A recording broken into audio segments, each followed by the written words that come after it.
प्रलय के बाद धरती ने नया रूप लिया था। नदियां फिर से बहने लगी, पेड़ पौधे उगने लगे और बचे हुए कुछ मनुष्य फिर से बसने लगे। परंतु जहां प्रकाश होता है वहां छाया भी जन्म लेती है। मानव के मन में अभी भी कुछ बीज अधर्म के बचे हुए थे। भय मिटा तो अभिमान लौट आया, भूख मिटाई तो लालच लौट आया। धीरे धीरे वह फिर भूलने लगा किस कारण ये प्रलय आया था। अद्वैत अब एक वृद्ध साधु बन चुका था।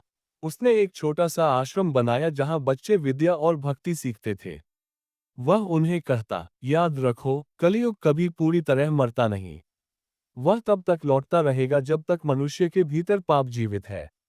लोग उसकी बात मानते, पर समय के साथ उनके बच्चों ने फिर से वही गलतियां दोहरानी शुरू कर दी। धरती के दक्षिणी भाग में एक भयावह पर्वत था, नाम क्रूराचल। वहां एक दैत्यात्मा वर्षों से सोई पड़ी थी। जब प्रलय के बाद सूर्य ने पुनः अपनी गर्मी फैलाई, तो वह आत्मा जाग उठी।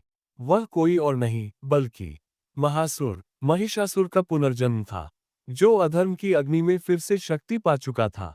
उसका शरीर विशाल, नेत्र अग्नि समान लाल और स्वर गरज की तरह गूंजता था। वह बोला, मनुष्य अब कमजोर हो चुका है, देवता मौन है। ये समय है जब मैं अपना साम्राज्य फिर से स्थापित करूं। महासुर ने अपने मंत्रों से धरती की गहराइयों से पुराने दानवों की आत्माएं जागृत की।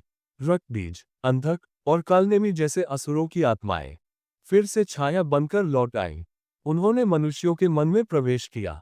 लोभ, ईर्ष्या, हिंसा और पाप के रूप में। राजाओं के हृदय में अभिमान भर गया, साधुओं में अहंकार और व्यापारियों में लालच। और इस तरह कलियुग का नया चक्र शुरू हुआ। एक रात अद्वैत ने ध्यान में एक दृश्य देखा। आकाश लाल था, धरती कांप रही थी और समुद्र से एक सफेद घोड़ा निकल रहा था। उसके ऊपर एक तेजस्वी पुरुष सवार था, हाथ में तलवार और मस्तक पर दीप्ति का तेज। वाणी आई, ये वह क्षण है जब कल की अवतार का समय निकट है। अद्वैत ने आंखें खोली और आंसू बहाए। वह जान गया कि उसका जीवन अब अपने अंतिम पड़ाव पर है। पर जो आने वाला है वह युगांतकारी होगा। महासुर ने मनुष्यों को बांट दिया, कहीं धर्म के नाम पर युद्ध, कहीं जाति के नाम पर हत्या, कहीं धन के नाम पर अत्याचार।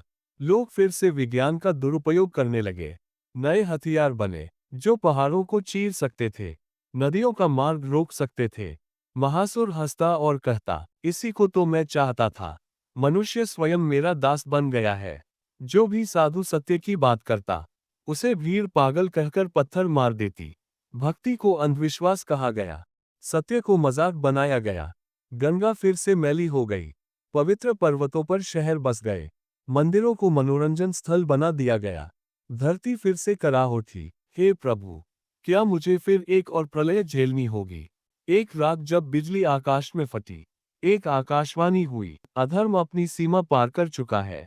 जब चंद्र रक्तवर्णी होगा, जब सूर्य बिना प्रकाश के दिखेगा और जब मनुष्य पशु से भी नीच हो जाएगा, तब मैं स्वयं अवतरित होऊंगा कल्कि के रूप में। आकाश में एक सफेद तारा प्रकट हुआ, जो धीरे धीरे दक्षिण दिशा में चला गया। अद्वैत मुस्कुराया, वह तारा कल्कि का मार्ग दिखा रहा है। महासुर को भी ये आकाशवाणी सुनाई दी। वह गर्जा, कौन है ये कल्कि? मैं ही इस सृष्टि का स्वामी हूँ। यदि वह अवतरित हुआ तो मैं उसे जन्म लेने से पहले ही नष्ट कर दूंगा।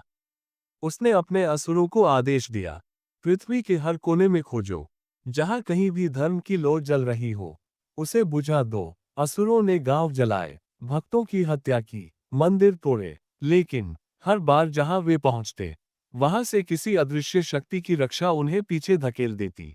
उसी समय शंभल ग्राम में एक साधारण ब्राह्मण परिवार में एक बालक का जन्म हुआ।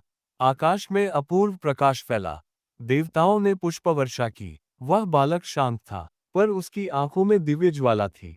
माता पिता ने उसका नाम रखा कल्कि। कहते हैं, उसके जन्म के साथ ही एक सफेद घोड़े की हिनहिनाहट गूंजी और आकाश में बिजली चमकी, मानो स्वयं भगवान ने घोषणा की, धर्म अब लौटेगा। अद्वैत ने ध्यान में वह जन्म देखा। वह मुस्कुराया, मेरा उद्देश्य पूर्ण हुआ। देवताओं की वाणी आई, तू कल्कि का प्रथम गुरु बनेगा। तेरी आत्मा सदैव उसके मार्गदर्शन में रहेगी। अद्वैत ने प्राण त्यागे और उसका शरीर दिव्य प्रकाश में विलीन हो गया। महासुर ने महसूस किया कि एक नई शक्ति जन्म ले चुकी है। उसने पृथ्वी को हिलाने वाली अग्नि उत्पन्न की। पहाड़ पिघलने लगे, नदियां सूखने लगी। पर इस बार प्रकृति चुप नहीं थी। उसने कहा, अब तू नहीं बचेगा, असुर। तूने बार बार मेरा अपमान किया। अब तेरी अंत की घड़ी आ गई है। उस रात, जब सब सो रहे थे, आकाश में एक धधकता हुआ धूमकेतु दिखाई दिया। वह धीरे धीरे धरती की ओर बढ़ रहा था। लोग डर गए, लेकिन ऋषि मुनियों ने कहा, यह विनाश नहीं, अवतार का संकेत है। धरती पर अधर्म फिर से फैल चुका था। पर अब वह अंतिम बार था, क्योंकि अगला चरण, कल की अवतार का उदय और धर्मयुद्ध की शुरुआत होने वाला था। अंधकार अपने चरम पर पहुंच चुका था। और हर शास्त्र कहता है, जब अंधकार सीमा पार करता है, तब प्रकाश जन्म लेता है।